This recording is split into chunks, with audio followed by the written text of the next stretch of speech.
Bismillahirrahmanirrahim. Assalamualaikum warahmatullahi wabarakatuh. Alhamdulillahi rabbil alamin. Alhamdulillahilladzi hadana lihada wa ma kunna linahtadiya laula an hadanallah. Allahumma salli ala sayyidina Muhammad wa ala alihi wa ashabihi ajma'in. Segala puji bagi Allah yang menunjuki kita semua kepada kebenaran, dan kita sama sekali tidak akan mendapat petunjuk kalau Allah tidak memberikan petunjuknya. Asma Allah yang kita bahas kali ini adalah Al-Hadi, Allah yang maha memberi petunjuk. Setiap saat kita memerlukan petunjuk dari Allah dalam aktivitas apapun, karena prinsip dasar seorang hamba, kita ini adalah lemah, la haula wala quwwata illa billah. Kita ini tidak ada daya untuk mendatangkan nikmat, tidak ada kekuatan untuk menolak musibah kecuali dengan pertolongan Allah. Kita ini fakir, tidak punya apapun, bahkan tubuh ini pun bukan milik kita. Kita hanya dititipi sebentar, sesuka Allah, dan tidak bisa nahan kalau mau diambil apa yang Dia titipkan. Kalau Allah akan memberi pasti ketemu dengan kita. Kalau Allah nahan tidak ketemu. Kalau diambil oleh Allah pasti tiada. Karena kita tidak punya apa-apa. Ini bukan milik kita. Dan yang ketiga, kita ini adalah bodoh, jahil. Kita di perut ibu tidak tahu apa-apa. Kita baru bisa bergerak kalau mendapat hidayah dari Allah. Wa innallaha lahadiyal ladzi amanu ila siratim mustaqim. Sesungguhnya dialah sesungguhnya Allah lah pemberi petunjuk bagi orang-orang yang beriman ke jalan yang lurus, siratim mustaqim. Surat Al-Hajj ayat 54. Wa kafa bi rabbika hadiyan wa nasiran. Cukuplah Allah sebagai pemberi petunjuk dan penolong. Begini hadirin, kita ini jahil, tidak tahu apapun. Tidak tahu apapun. Kita bahkan tidak tahu tubuh kita ini apa. Tidak tahu apa-apa. Bahkan kita tidak tahu apa yang akan terjadi 1-2 menit ke depan, besok. Walaupun sudah ada rencana, kita tidak tahu. Kita tidak tahu rezeki kita di mana. Kita agak mirip dengan janin di perut ibu, gak tahu apa-apa. Tapi rezeki ketemu tuh. Semua nutrisi yang diperlukan untuk terbentuknya janin, zat besi, segala macam, untuk membuat tulang, rambut, hidung, jantung, ginjal, empedu di tempat yang sangat tersembunyi di rahim, yang ibu bapak pun tidak tahu apa-apa. Beres tuh keperluan kita. Coba kalau janin harus cari rezekinya sendiri. Makanya orang yang takabur, la yadkhulul jannah man kana fi qalbihi mithqalu dzarratin min kibr. Orang yang sombong, takabur itu tidak masuk surga. Siapa yang sombong? Batarul haq wa ghamtun nas, mendustakan kebenaran, petunjuk dari Allah, dan menganggap remeh orang lain. Hadirin sekalian, jadi petunjuk Allah itu berjenjang. Kalau di dalam perut ibu dulu kita tidak tahu apa-apa. Bagaimana kita tahu jalan keluar? Yang menarik, sperma dengan sel telur Bibit kita itu tidak pernah ketemuan sebelumnya, tapi dengan izin Allah ketemu. Itu pun dituntun oleh Allah. Bagaimana 100 juta sel sperma cuma satu yang berjumpa dengan sel telur, yang dua-duanya belum pernah ketemu. Bagaimana menembus sel telur? We are the champion.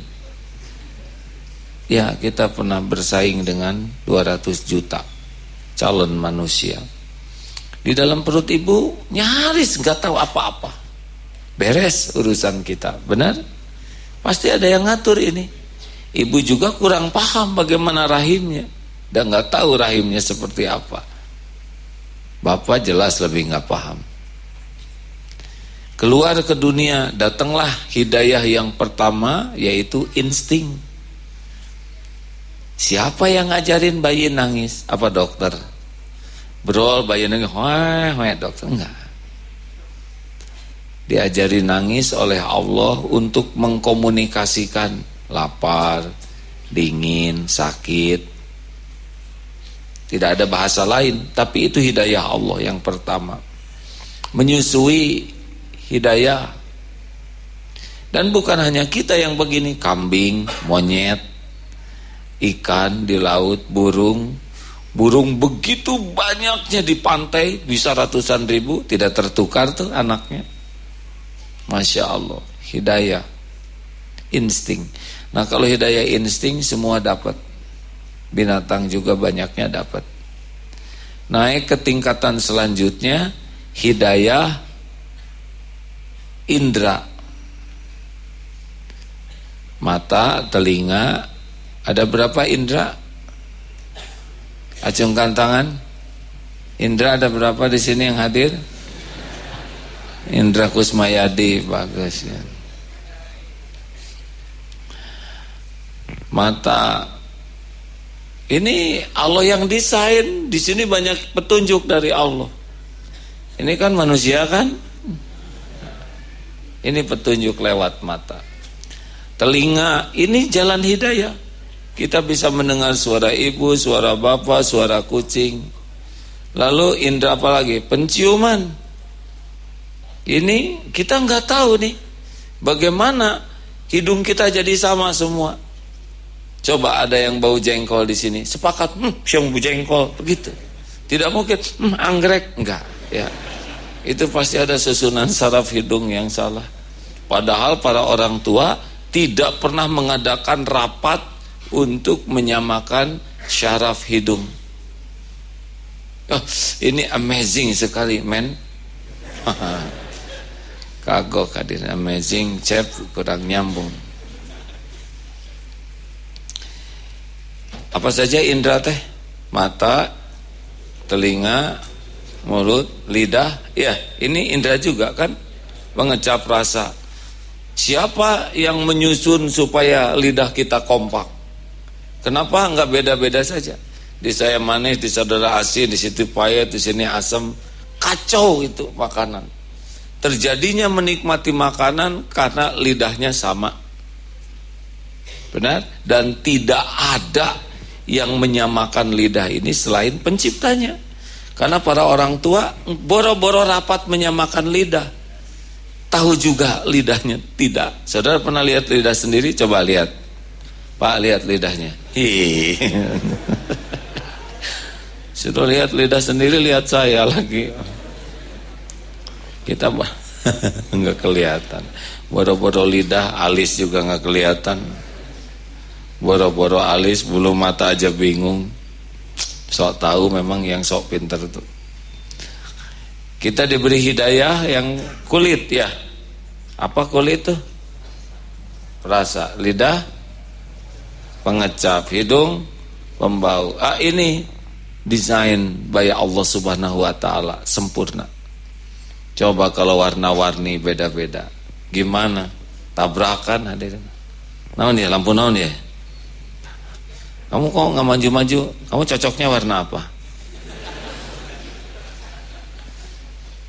Alhamdulillah. Naik lagi, nah mulai. Itu kalau indra banyak dikasih binatang juga. Kalau tidak komplit, mulai dikasih yang spesial buat manusia, yaitu akal, hidayah akal. Mulai nih. Makanya anak-anak kecil dengan monyet gaul pasti beda. Saya pernah lihat anak di YouTube itu 2 kembar main-main lemari dan terguling lemarinya. Bagaimana anak yang umur 2 tahun berjuang nyelamatin kembarannya yang ketimpa lemari. Mungkin saudara juga lihat. 2 tahun itu. Monyet susah mengerti itu.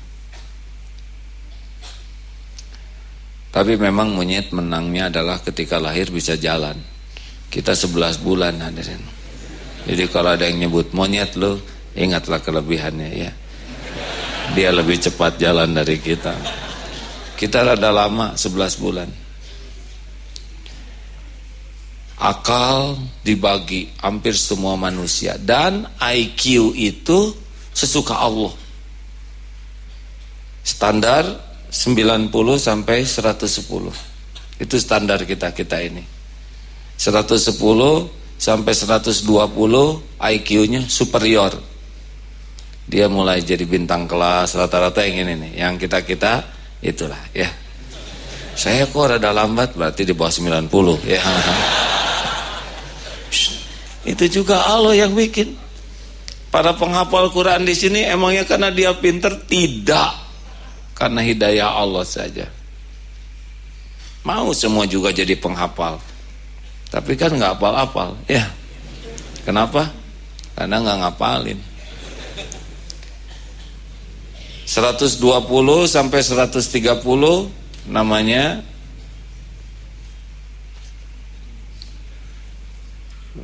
adalah namanya ya. Saya jadi lupa begini. 110 sampai 120 itu yang cerdas. 120 sampai 129 itu superior. Di atas 130 itu jenius. Itu bukan keinginan dia tuh. Makanya orang yang jenius di sekolahnya bermasalah. Karena dia mikirnya lebih cepat dari yang lain. Dianggap nakal dan sebagainya. Karena idenya sangat banyak. Tapi bukan keinginan dia pintar. Yang diberi sakit, yang di bawah 90 misalkan apa tuh sakit-sakit autis dan sebagainya, ada yang di bawah 90, itu bukan keinginan dia. Itu adalah semuanya kemahasempurnaan rencana Allah. Tidak ada yang cacat. Semuanya adalah maunya Allah saja, pasti yang terbaik. Nah, karena akal dibagikan semua, ada lagi yang lebih mahal hidayah dari akal, yaitu hidayah Islam. Nah, ini tidak semua nih dari 7,5 miliar manusia dapat hidayah Islam. Dari hidayah Islam ada lagi yang lebih tinggi, yaitu iman. Karena tidak semua umat Islam tingkat keimanannya tinggi semua. Ada yang Islam KTP, ya Islam tapi ya mabok, ya begitulah, belum takut ke Allah. Naik hidayah iman. Dengan hidayah iman sudah lebih adem hidupnya, tenang. Dan ada lagi yang paling top, hidayah ihsan. Innallaha yuhibbul muhsinin. Dan ini wadahnya Islam, tingkatannya makin kuat iman, tertinggi adalah ihsan. Yang ihsan ini adalah diberi hidayah oleh Allah, merasa ditatap Allah. Jadi di mana berada, yakin ini Allah sedang melihat dirinya. Yakin semua keputusan itu milik Allah. Makanya diancam oleh siapapun enggak gentar, karena yang terjadi itu pasti ketentuan Allah. Qul la yusibana illa ma kataballahu lana huwa maulana wa 'alallahi falyatawakkalul mu'minun. Surat At-Taubah ayat 51. Kalau terancam, dia pasti bicara gitu. Katakan, sekali-kali tidak akan menimpa kepada kami kecuali apa yang sudah ditetapkan Allah untuk kami. Dialah pelindung kami dan kepadanya lah orang beriman bertawakal. Makanya orang yang berderajat ihsan disebut la khaufun 'alaihim walahum yahzanun. Enggak takut dan enggak sedih dengan dunia berikut isinya. Takutnya mah cuman ke Allah aja. Nah hadirin, itu tingkatan-tingkatan hidayahnya. Ini ngumpul-ngumpul ini hidayah Allah nih. Kalau enggak mah lagi gapleh gitu. Kalau Allah enggak nolong, lagi di warnet nih. Bahkan ada yang mau ke warnet malah ke sini sekarang ya. Itu hidayah taufik Allah Subhanahu wa taala. Man yuridillahu bihi khairon yufaqihu fiddin. Barang siapa yang dikehendaki Allah kebaikan baginya, maka Allah mudahkan dia memahami agama. Jadi kalau dibagi uang itu mah nggak aneh, penjahat juga dikasih. Dibagi gelar itu juga nggak aneh, orang-orang yang zalim juga banyak yang bergelar. Dikasih popularitas, yang ngaco-ngaco juga banyak yang populer. Tapi dikasih senang kepada agama, itu sudah ciri-ciri orang yang akan diberikan kebaikan oleh Allah Subhanahu wa taala. Surat Al-An'am ayat 38-39 coba.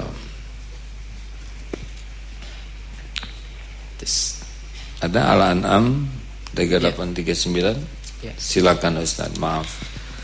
أعوذ بالله من الشيطان الرجيم بسم الله الرحمن الرحيم وما من دابة في الأرض ولا طائر يطير بجناحيه إلا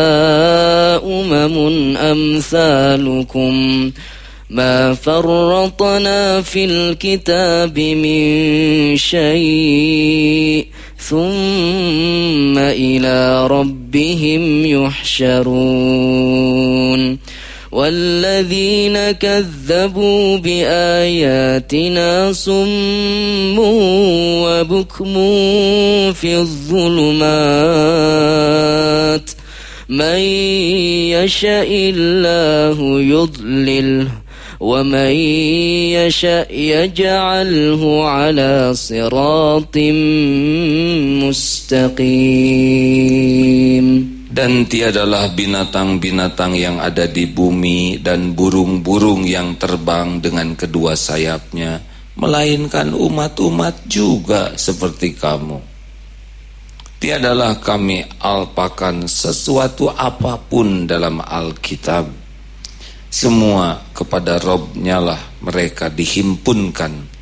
Dan orang-orang yang mendustakan ayat-ayat kami, yang mendustakan ayat-ayat kami adalah peka, bisu, dan berada dalam gelap gulita.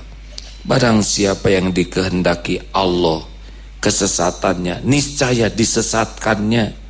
Dan barang siapa yang diberi kehendaki Allah mendapat petunjuk, niscaya menjadikannya di atas jalan yang lurus. Nah, jadi kita gini-ginian sekarang ini pasti hidayah Allah. Kalau nggak ditolong oleh Allah, nafsu yang menguasai kita. Malas. Ke masjid itu malas. Majelis taklim itu malas, hadirin. Kan itu tidak disukai oleh nafsu. Nafsu kan maunya hura-hura saja, santai, maksiat. Ini kita begini hidayah, taufik Allah Subhanahu wa taala. Nah, bukan hanya untuk kita, tapi yang lain juga kita nggak bisa memberi hidayah. Yang memberi hidayah hanya Allah saja, Al-Hadi. Dialah Allah yang memberikan hidayah. Jadi tugas kita, laisa alaikal hudahum walakinallaha yahdi may yasha. Al-Baqarah 272. Bukanlah kewajibanmu menjadikan mereka mendapat petunjuk, akan tetapi Allah yang memberi petunjuk kepada siapa yang dikehendakinya.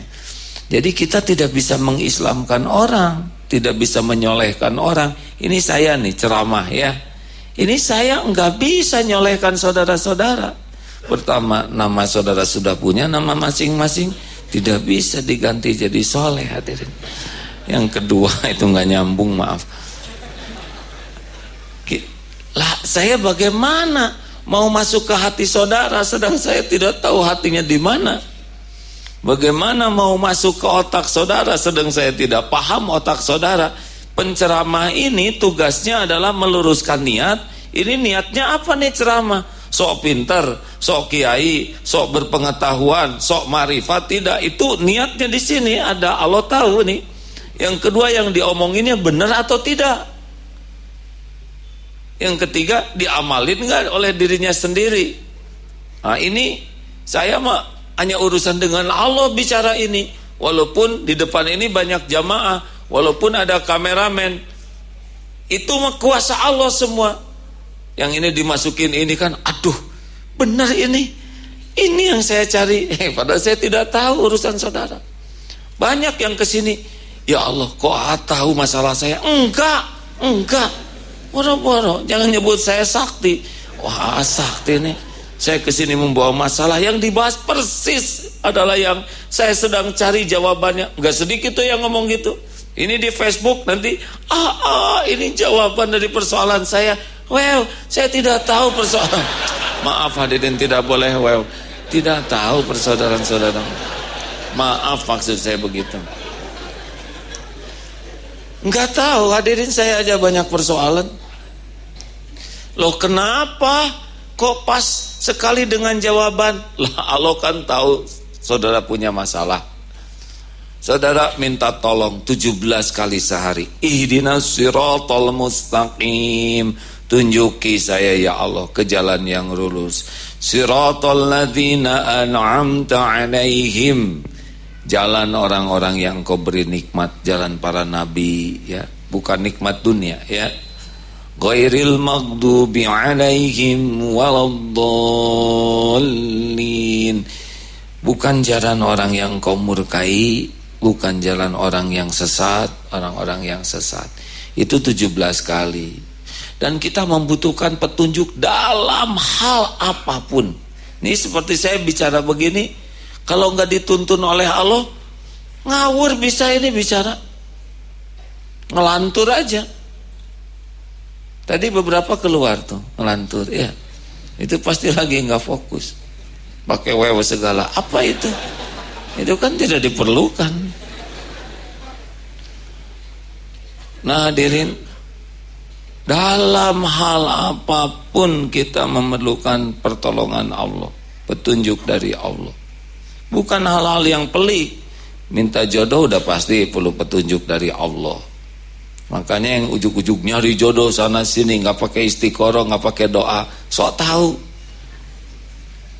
Nanti saudara jatuh cinta kepada orang yang bukan jodohnya, pening hadirin. Oh iya, kan orang yang menderita tuh menginginkan sesuatu yang bukan takdirnya. Oh itu paling apes. Mau jungkir balik juga kalau nggak dijodohin pasti batal tuh. Tapi dia sudah janji sehidup semati. Iya janji dia, tapi udah bukan jodoh. Nanti juga mati masing-masing ya. Makanya terus istiqoroh tuh, minta tolong, minta petunjuk dalam hal apapun. Ke toko buku, minta, ya Allah ini buku segini banyaknya, Engkau tahu ilmu yang paling saya perlukan yang mana.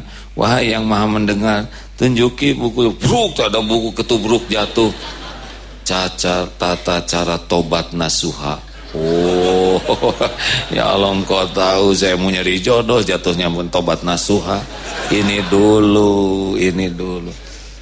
Serius hadirin, apa saudara pikir saudara datang dengar ceramah ini kebetulan?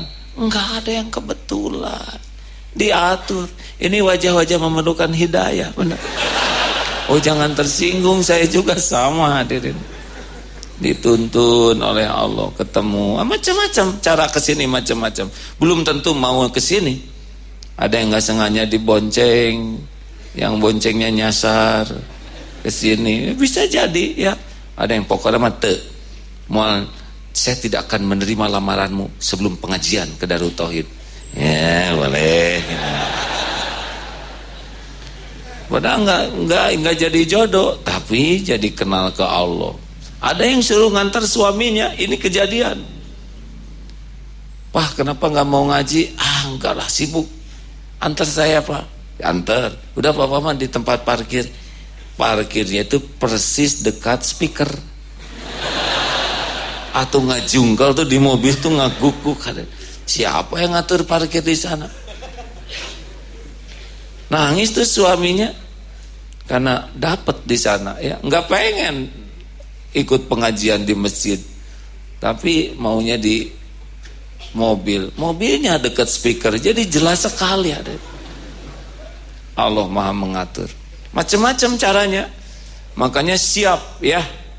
Mana yang lebih penting bagi kita? Dianggap pintar atau dianggap bodoh?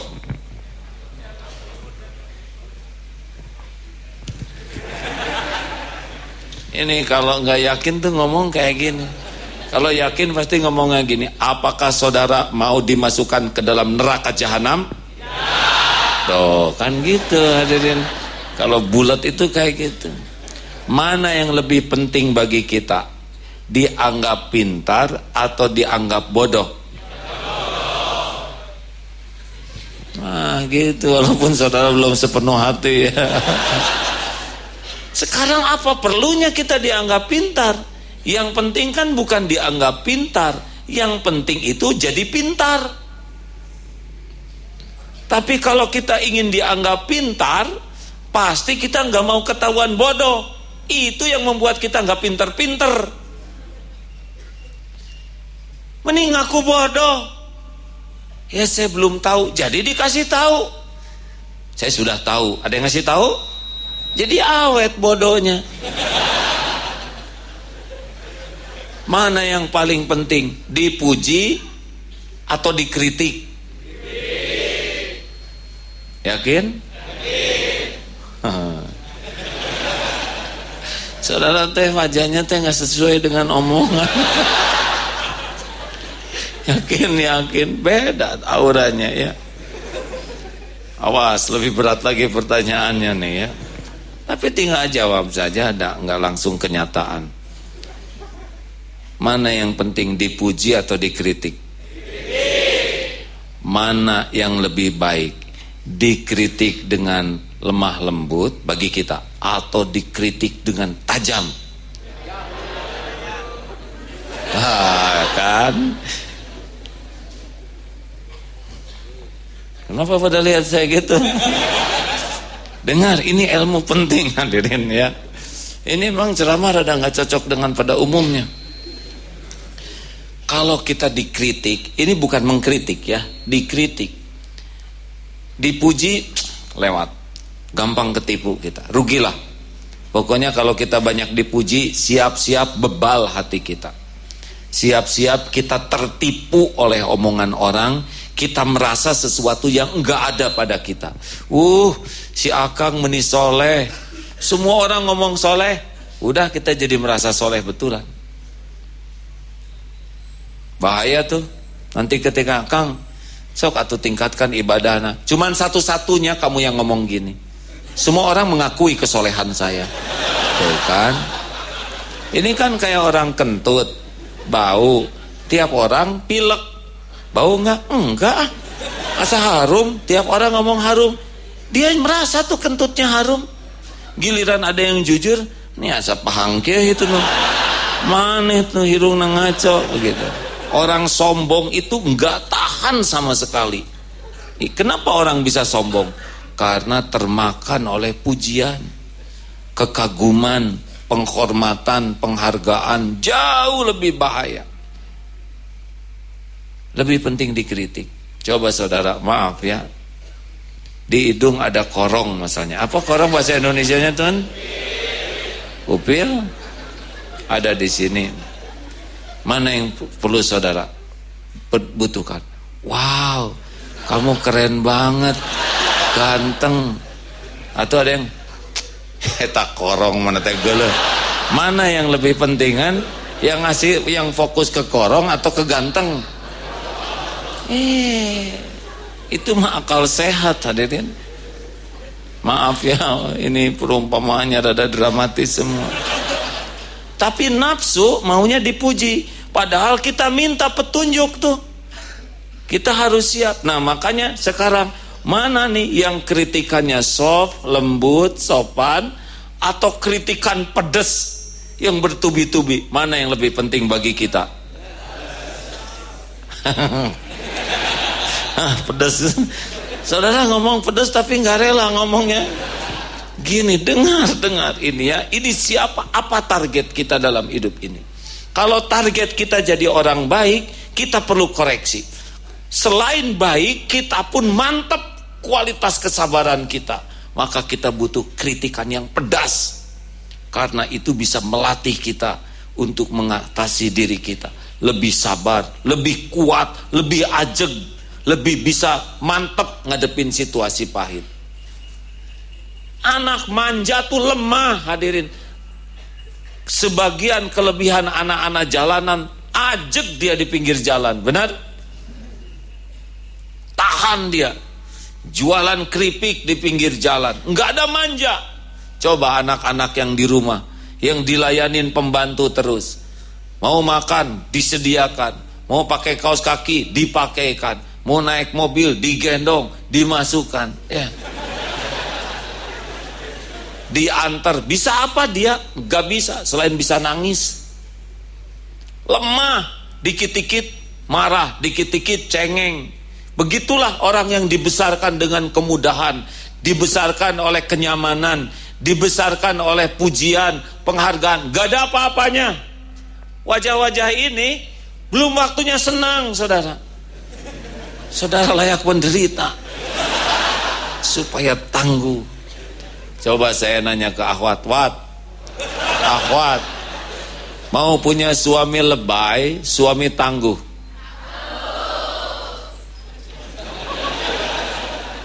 Ma, itu ada suara apa tuh, Ma? Mana ada suami tangguh yang dibesarkan dalam kenyamanan? Enggak ada.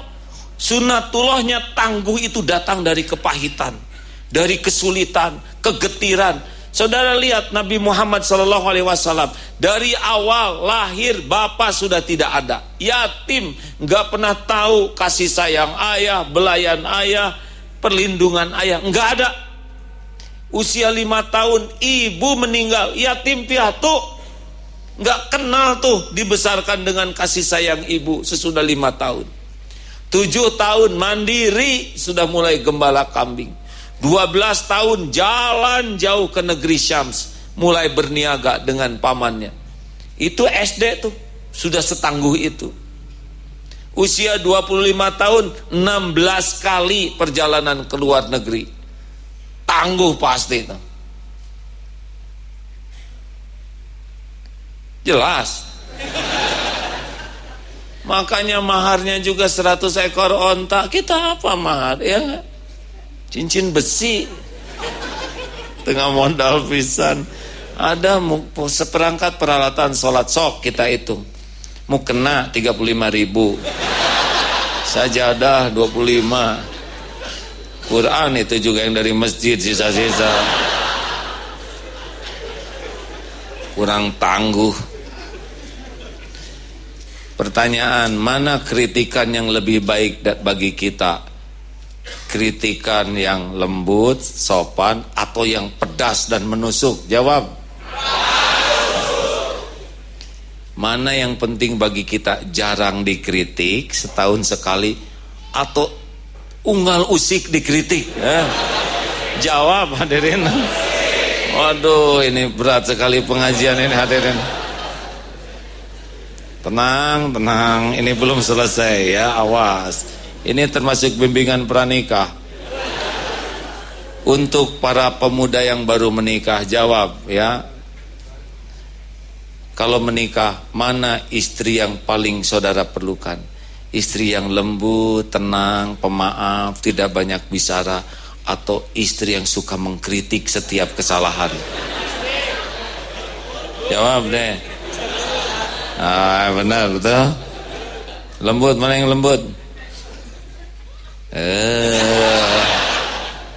Nanti kalau sudah matang baru istrinya melembut ya.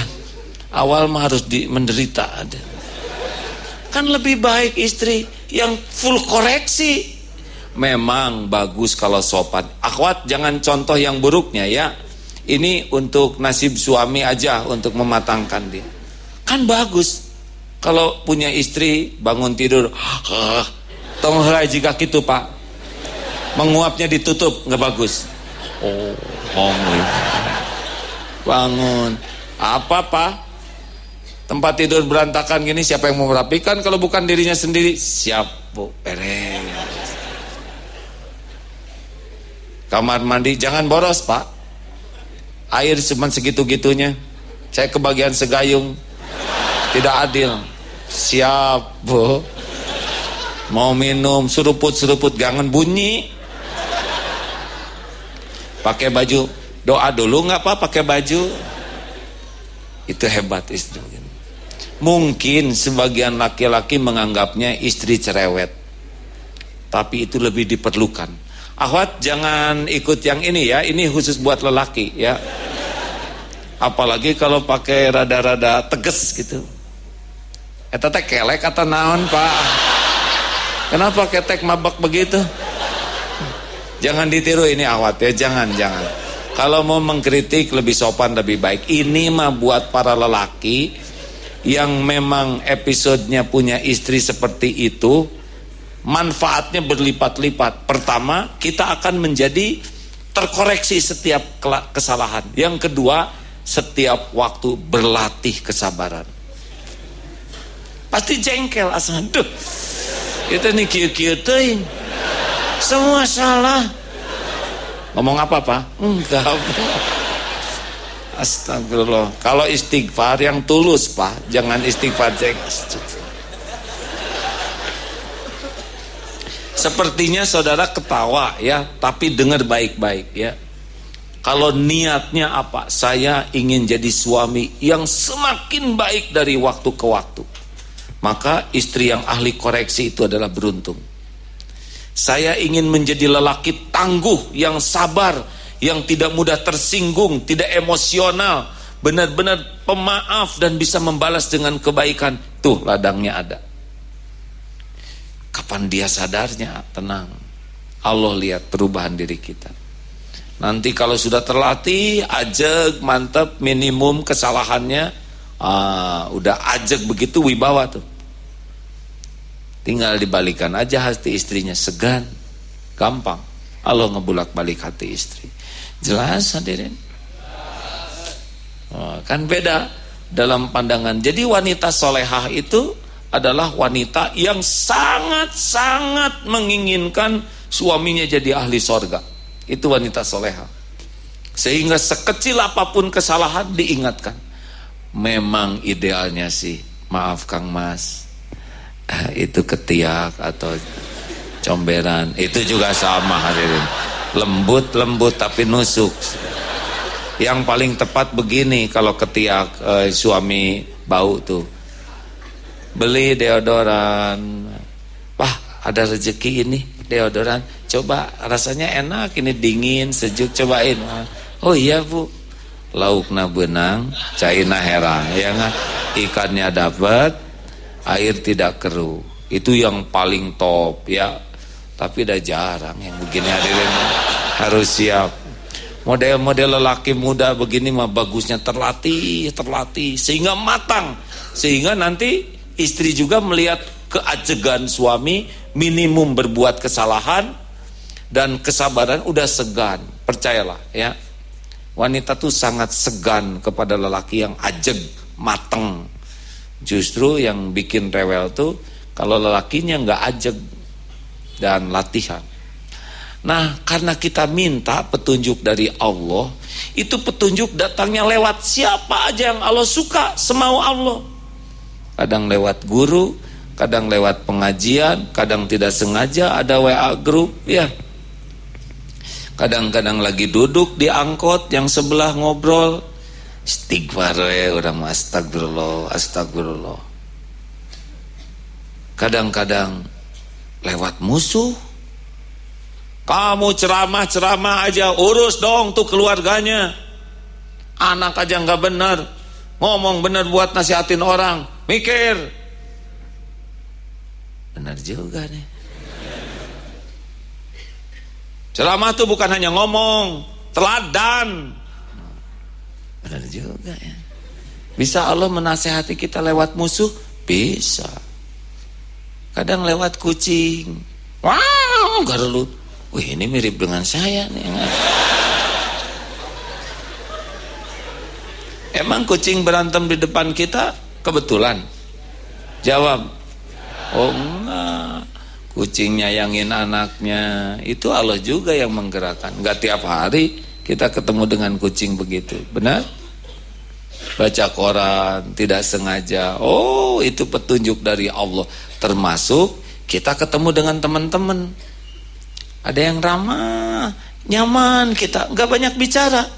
Orangnya nyaman, baik. Kenapa saya dekat dengan dia nyaman? Padahal dia enggak ngomong apa-apa, tapi enak. Ada juga temen, nah saya taman pika keren.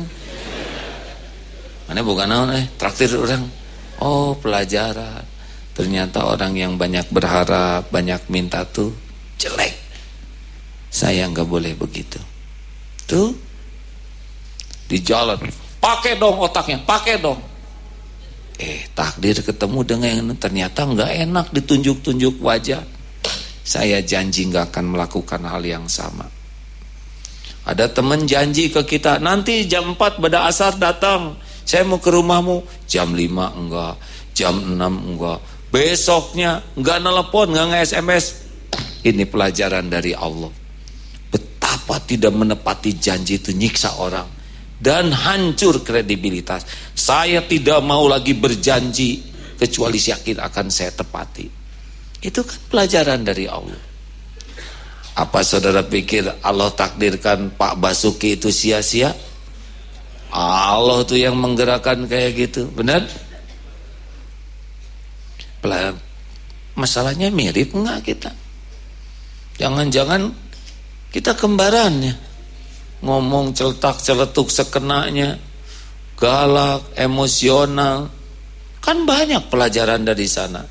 Kalau hanya ngomongin Ahok ya gampang.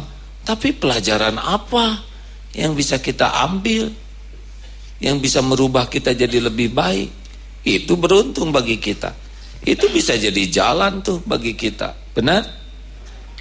Doakan saja supaya Ahok ini dapat hidayah, sehingga jadi Muhammad Ahok, Abdullah Ahok. Loh, tidak susah bagi Allah merubah siapapun. Betul? Jangan hanya bisa jengkelnya aja. Ya, syariatnya kemarin gitu. Jadi umat Islam ada 4-11, ada 2-12, ada 12-12 ya. Besok ada 15-1, terus itu kan berkah kalau kita bisa menyikapi dengan benar. Ayo petunjuk itu bisa datang lewat apapun, dengan cara apapun. Yang penting kita sadar bahwa kita membutuhkan petunjuk dari Allah. Mau bicara perlu petunjuk, mau pergi coba rezeki. Allah tahu tidak rezeki kita di mana? Siapa yang menggenggam rezeki kita? Siapa yang tahu rezeki kita di mana? Siapa yang bisa memilihkan rezeki yang paling berkah untuk kita? Siapa yang bisa memudahkan ketemu dengan rezeki berkah? Makanya ikhtiar dulu atau doa dulu? Oh, enak ya. Minta petunjuk, ya Allah, aja Engkau yang maha tahu rezeki saya yang mana. Kita lagi dagang, kita kan nggak tahu rezeki kita yang mana. Datang pembeli, Mang, seberapa ya jeruk? 20 ribu, mahal amat. 2.000. Ya Allah, ini mah ladang pahala sabar deh. Belum bisa Bu, modalnya aja 16.000. 16.000 kalau gitu ya. Ibu kenapa? Aslinya mas saya nggak punya uang, cuman anak saya pengen banget. Aslinya mah cuman punya 10.000. Ibu jangan ragu-ragu, sekilo silakan. Gak apa-apa, kan rugi. Yang rugi itu kalau saya zolim Bu. Ibu nggak tiap hari kesini. Ini meladang pahala buat saya. Dek, saya doain sing barokah jualannya ya. Saya minta maaf. Sebetulnya saya malu, tapi anak saya nangis terus. Gak apa-apa, Bu. Allah lihat enggak? Kira-kira Allah senang enggak? Makasih deh. Alhamdulillah. Untung atau rugi? Yang namanya untung tuh manfaat buat orang, bukan kita dapat uang. Tiba-tiba datang, kami mau mengadakan acara di kantor, perlu jeruk 2 karung. Berapaan itu? 20, Pak. Ya sudah, saya borong semuanya. Benar, Pak? Iya benar. Saya mengamati adik tadi waktu jualan sama ibu itu. Saya kagum deh. Saya borong semuanya. Terima kasih, Pak. Sudah punya istri belum? Belum, Pak. Saya doakan deh. Pasti mau nganggap sama ya kan? Ya. Saya doakan ya. Maksudnya saya minta didoakan deh. Udahlah, pokoknya mas semua kebaikan pasti dilihat Allah. Saya udah nolong orang hari ini. Kok gak laku-laku juga sampai selesai? Bagikan itu jeruknya. Emang harus tiap hari dapat uang? Jawab. Allah kan udah nyiapin tabungan. Kan tidak harus tiap hari dapat uang. Waduh, saya rugi nih usaha saya, padahal tabungan banyak. Itu kan harus keluar. Mau ngapain diam terus di sana? Lihat enggak, make enggak, cuma catatan. Mau dipikirin catatannya? Rezeki mah yang dimakan jadi kotoran, yang dipakai jadi usang, dan yang dinafkahkan di jalan Allah. Ayo makanya prinsipnya apa hidup ini? Kalau mau jadi lebih baik, mau jadi lebih bersih hatinya, kita lebih memerlukan orang-orang yang mengoreksi kita. Itu hidayah dari Allah. Kita memerlukan cermin yang paling berani mengatakan siapa diri kita yang sesungguhnya, bukan yang memuji yang tidak ada pada diri kita. Setuju? Dan Allah tahu siapa yang ingin memperbaiki diri. Begitulah. Pernah dulu ada seorang santri di sini yang diprotes oleh beberapa tamu. Itu yang jualan itu santri itu judes banget sih. Nggak ada 5S-nya sama sekali. Tolong dong jangan cuma ceramah kemana-mana 5S. Senyum, salam, sapa, sopan, santun. Santri-santrinya sendiri nggak enak tuh. Secara hati nurani mah jengkel. Tapi ini informasi Allah yang menggerakkan nih. Kata kuncinya itu, Dek, temuin orang itu. Udah 3 orang yang mengatakan adek kurang senyum, kurang 5S. Coba evaluasi diri. Kalau benar berarti itu petunjuk dari Allah. Kalau enggak benar, maafin aja yang mengkritiknya ya. Sore-sore datang tuh ke rumah, bawa apel 1 kilo. Terima kasih. Sesudah saya evaluasi, memang saya kurang senyum, judes. Maafkan ya, Ini apa? Ini sebagai syukur saya kepada Allah, Saya sudah dijadikan, sudah jadi jalan, saya bisa tahu kekurangan saya. Saya aja dikritik, gak pernah ngasih apel hadirin. Ini santri nyindir saya nih. Wah, hebat nih santri. Makanya saya setiap ingin apel, ingat santri ini. Apalagi ini masalahnya. Sudahlah hadirin. Alhamdulillah. Mari kita balik ya. Bahwa yang paling penting bagi kita bukan dipuji. Yang penting kita jadi orang terpuji. Dan kita manusia yang banyak kesalahannya. Kita memerlukan orang-orang yang menunjuki kesalahan. Kita bisa tafakur sendiri, cari kesalahan. Kita bisa temui guru-guru, para ulama yang bisa menunjukkan kesalahan. Atau ada cermin pendamping hidup orang-orang terdekat yang mau mengatakan kita yang sebenarnya. Jadi kalau nikah tuh lebih penting pendamping hidup tuh ngasih tahu siapa kita yang sesungguhnya daripada pujian-pujian semu. Duhai istriku, engkau bagai rembulan. Atau tersinggung istrinya, kan kuliahnya astronomi ya. Dah jangan lebay gitu hadirin. Dia tahu bagaimana bentuk bulan.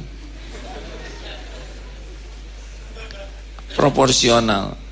Atau kita manfaatkan orang-orang yang gak suka ke kita. Karena orang-orang yang sebel ke kita, energinya penuh untuk nyari kekurangan kita. Oh iya, dan dengan sukacita, sukarela. Bahkan dia nggak tidur memikirkan kita. Itu seperti yang ngebully Twitter saya, itu jarang tidur tuh. Nunggu Twitter ya nggak? Masalahnya saya masang Twitternya sekeingat saya. Kasihan mereka harus nungguin, ya kan? Kalau jadwalnya tetap mungkin dia bisa. Oh jam 7 bekal Twitter. Ya, enggak, ini sakahayang. Kadang-kadang jam 3 kepaksa dia kerja ya. Kita doakanlah para buzzer itu ya, supaya bisa tobat. Kasihan, kerjanya hanya nungguin Twitter, bukan baca lagi, hanya buat ngejelek-jelekin. Pusing enggak, nggak baca saya ya. Baca juga sih. Nggak boleh bohong hadirin. Allah enak pas baca mah hadirin saya ini kita ingat ya. Udah itu nggak baca lagi, cuman ya kasihan juga. Enak mah enak hadirin. Kalau lagi soleh we ngedoain teh. Terima kasih. Nah ini ada lagi yang akan dibacakan, Ustaz? Silakan. Ada hadis yang dibacakan dari Abu Dzar radhiyallahu anhu dari Nabi sallallahu alaihi wasallam, sebagaimana yang diriwayatkan oleh beliau dari Allah Subhanahu wa taala, bahwa dia berfirman, "Wahai hamba-hambaku, sesungguhnya aku telah mengharamkan kezaliman atas diriku, dan aku juga menjadikannya sebagai sesuatu yang diharamkan di antara kalian. Karena itu janganlah kalian saling menzalimi. Wahai hamba-hambaku, kamu sekalian adalah sesat, kecuali orang yang aku beri petunjuk. Karena itu mintalah petunjuk kepadaku, niscaya aku akan menunjuki kalian. Wahai hamba-hambaku, kamu sekalian lapar, kecuali orang-orang yang aku beri makan. Karena itu mintalah makan kepadaku, niscaya akan aku beri makanan. Wahai hamba-hambaku, kamu sekalian telanjang, kecuali orang yang aku beri pakaian. Karena itu mintalah pakaian padaku, niscaya aku akan memberimu pakaian. Wahai hamba-hambaku, sesungguhnya kalian melakukan kesalahan pada malam dan siang hari, dan aku mengampuni semua dosa. Oleh sebab itu, mintalah ampunan kepadaku, niscaya aku akan mengampuni kalian. Wahai hamba-hambaku, sesungguhnya kamu tidak akan pernah dapat memberikan mudarat padaku. Seandainya dapat, tentulah kalian telah memudaratiku. Dan sesungguhnya kalian tidak akan pernah dapat memberi manfaat kepadaku. Seandainya dapat, tentulah kalian telah memberi manfaat padaku. Wahai hamba-hambaku, seandainya semua yang terdahulu dari kalian dan orang-orang yang terakhir, dari golongan manusia dan jin seluruhnya, bertakwa sebagaimana orang yang paling takwa di antara kalian, niscaya hal itu tidak akan pernah menambah kekuasaanku sedikit pun. Wahai hamba-hambaku, seandainya yang terdahulu dari kalian dan yang terakhir dari golongan manusia dan jin dan seluruhnya durhaka sebagaimana orang yang paling durhaka di antara kalian, niscaya hal itu tidak akan pernah mengurangi kekuasaanku sedikit pun. Wahai hamba-hambaku, seandainya yang terdahulu dari kalian dan terterdahulu dari kalian dan terterdahulu dari kalian dan terterdahulu dari kalian dan terterdahulu dari kalian dan terterdahulu dari kalian dan terterdahulu dari kalian dan terterdahulu dari kalian dan terterdahulu dari kalian dan terterdahulu dari kalian dan terterdahulu dari kalian dan terterdahulu dari kalian dan terterdahulu dari kalian dan terterdahulu dari kalian dan terterdahulu dari kalian dan terterdahulu dari kalian dan terterdahulu dari kalian dan terterdahulu dari kalian dan terterdahulu